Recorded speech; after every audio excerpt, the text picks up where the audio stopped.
Ing jaman purbakala ana perang gedhe ing antaraning Pandhawa lan Kurawa.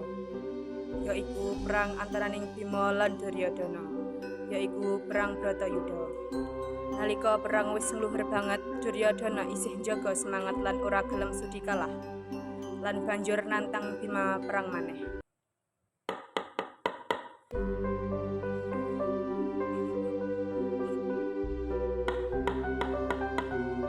Hei, sapa sing wani nanding aku ing medan perang? Aku Bima, putrane Dwi Kunti lan Prabu Pandhawanata. Sing ora bakal kejawab yen sampeyan krasa iso ayo padha perang. Ha, Bima, aku Duryodana, anake Brama. Kekuatan kula luwih gedhe ketimbang apa sing sampeyan bayangke. Aku arep balekake kehormatanku sing wis ilang. Yen pancen arep bales dendam, ayo. Nanging ilinga, aku dudu wong sing gampang takluk.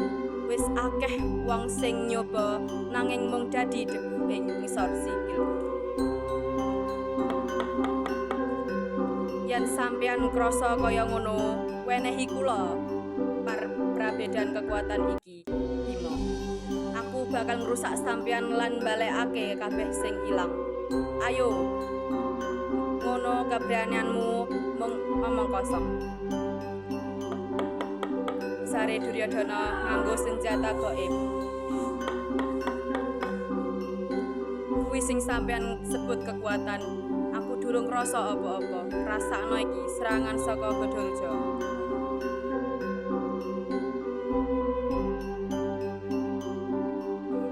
Bima nglayangake godho gedhe gawe bumi kaya geter. Duryodana hindari kanthi cepet nanging Bima wis dadi ngadepi maneh.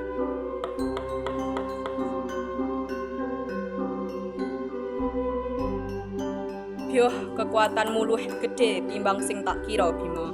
Nanging aku isih duwe kekuatan kanggo ngalahake sampeyan. Aja ngira aku bakal nyerah. Yen ngono, rasakno seranganku sing pungkasan kanggo ngalahake musuh kaya kowe.